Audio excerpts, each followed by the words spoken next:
Ito ara. Naputol ang iko. So guys, may ano dito. May ibon na natrap. So kailangan natin iligtas. Ayun.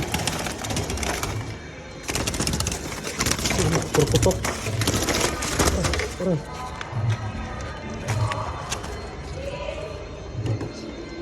So natrap siya dito sa loob.